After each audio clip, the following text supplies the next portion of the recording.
ಅವಧೂತ ಚಿಂತನ ಶ್ರೀ ಗುರುದೇವ ದತ್ತ ದಿಗಂಬರಾಯ ವಿದ್ಮಹೇ ಅತ್ರಿಪುತ್ರಾಯ ಧೀಮಹಿ ತನ್ಯೋ ದತ್ತ ಪ್ರಚೋದಯಾದ. ಸ್ವಾಮಿ ಮಹಾರಾಜ ಕಿ ಜಯ. ಎಲ್ಲ ಸ್ವಾಮಿ ಸಮರ್ಥರ ಭಕ್ತಾದಿಗಳಿಗೂ ಮತ್ತೆ ದತ್ತ ಮಹಾರಾಜರ ಭಕ್ತಾದಿಗಳಿಗೂ ನಿಮ್ಮನೆ ಹುಡುಗ ಸಂತೋಷ್ ಪತಂಗೆ ಮಾಡುವ ನಮಸ್ಕಾರಗಳು.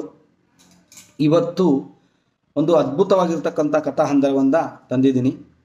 ನಂಬಿಕೆ ಅನ್ನೋದು ಎಷ್ಟರ ಮಟ್ಟಿಗೆ ಸ್ವಾಮಿಗಳ ಮೇಲೆ ಭಕ್ತಾದಿಗಳು ಇಟ್ಟಿರ್ತಾರೆ ಅನ್ನೋದಕ್ಕೆ ಒಂದು ಜೀವಂತ ಜ್ವಲಂತ ಸಾಕ್ಷಿ ಇದು. ಈ ಒಂದು ಕತೆ ನಡೆದಿರ್ತಕ್ಕಂತಹದ್ದು ಪೂನಾದಲ್ಲಿ ಈ ಒಂದು ಕತೆ ನಡೆದಿರುತ್ತೆ. ಸಂಗೀತ ಅನ್ನೋರು ಮತ್ತೆ ರಾಜು ಅನ್ನೋರು ಇಬ್ರು ಗಂಡ ಹೆಂಡತಿ.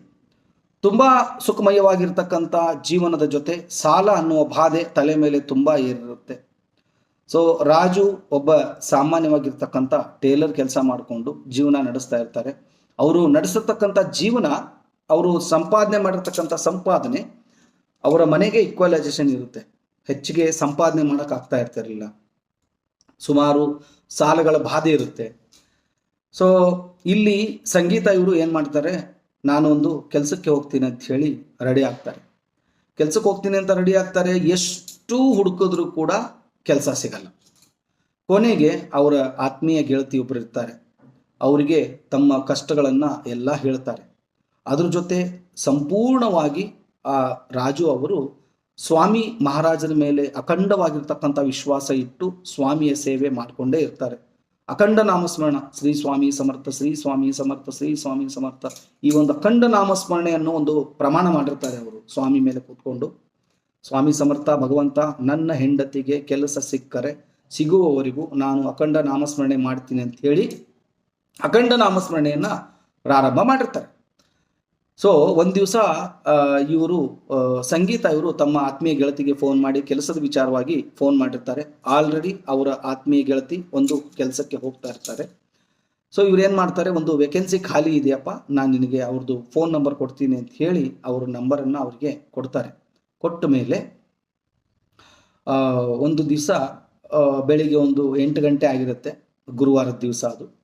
ಗುರುವಾರ ದಿವಸ ಇವರು ಒಂದು 8 ಗಂಟೆಗೆ ಫೋನ್ ಮಾಡ್ತಾರೆ. ಫೋನ್ ಮಾಡಿ ಆದಮೇಲೆ ಸಡನ್ನಾಗಿ ಅವರ ಮ್ಯಾನೇಜರು, ಇಲ್ಲ ಸದ್ಯದಲ್ಲೇ ಇವಾಗ ಕೆಲಸ ಖಾಲಿ ಇದೆ, ನೀವು ಬನ್ನಿ, ಇವತ್ತು ಬಂದರೆ ನಿಮಗೆ ಇವತ್ತೇ ಕೆಲಸ ಸಿಗುತ್ತೆ ಅಂತ ಹೇಳಿ ಮಾತಾಡ್ತಾರೆ.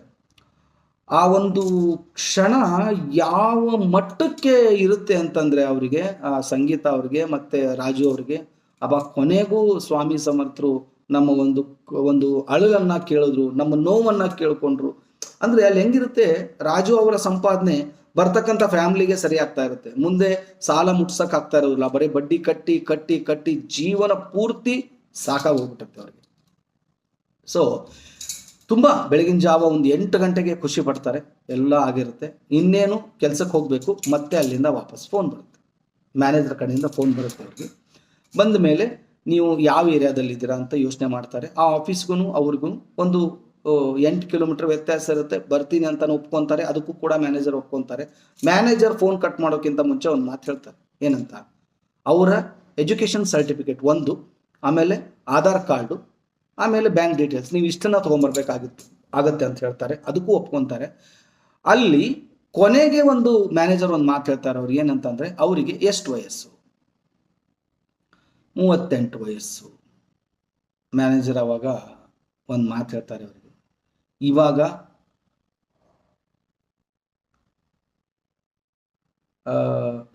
ಇವಾಗ ನಾವು ಬರೀ 35 ವರ್ಷದ ಒಳಗಿನವರಿಗೆ ಮಾತ್ರ ನಾವು ಕೆಲಸಕ್ಕೆ ತಗೋತಾ ಇದ್ದೀವಿ. ಸೊ ಆ ಮಾತನ್ನ ಕೇಳಿ ಎಷ್ಟು ಖುಷಿ ಪಟ್ಟಿರ್ತಾರೋ ಅಷ್ಟೇ ನೋವು ಇಬ್ಬರಿಗೂ ಗಂಡ ಹೆಂಡತಿಗಾಗುತ್ತೆ.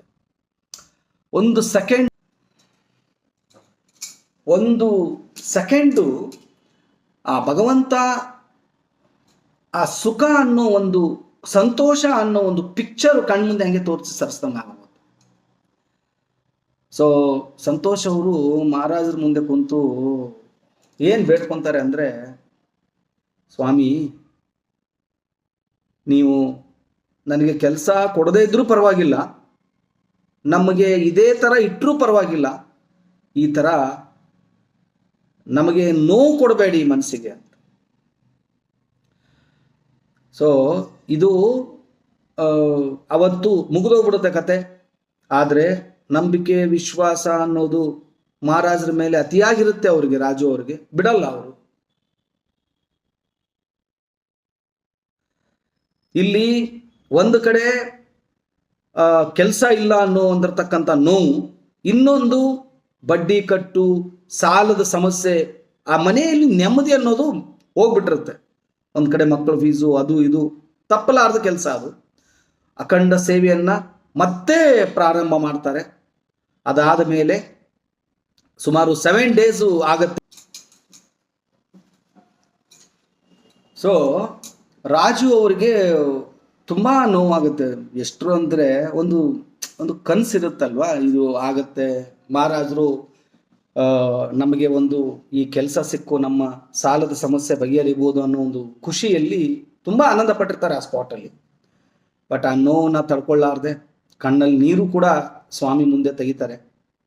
ತುಂಬಾ ಮನಸ್ಸಿಗೆ ನೋವು ಮಾಡಿಕೊಂಡು ಸುಮ್ಮನಾಗ್ತಾರೆ. ಮತ್ತೆ ಅವರು ಸತತವಾಗಿ ಸೇವೆ ಅಖಂಡ ನಾಮಸ್ಮರಣೆ ಪ್ರಾರಂಭ ಮಾಡ್ತಾರೆ. 8-10 ದಿವಸ ಆಗುತ್ತೆ.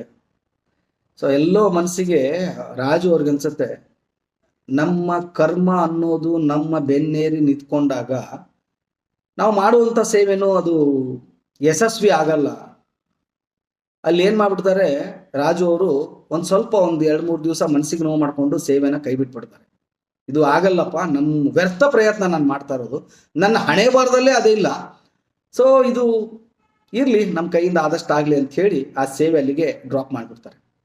ಡ್ರಾಪ್ ಮಾಡಿ 3ನೇ ದಿವಸಕ್ಕೆ ಒಂದು ಮ್ಯಾನೇಜರ್ ಕಡೆಯಿಂದ ಫೋನ್ ಬರುತ್ತೆ ಇವ್ರಿಗೆ, ಇಲ್ಲ ನಿಮ್ಮದು ಕೆಲಸ ಆಗಿದೆ, ಸೊ 38 ಏಜ್ನವ್ರಿಗೆ ಹತ್ತತ್ರವಾಗಿ ನಾವು 1ನೇ ತಾರೀಕಿಂದ ಕೆಲಸಕ್ಕೆ ಸೇರಿಸ್ಕೊತಾ ಇದ್ದೀವಿ, ನೀವು ಬನ್ನಿ.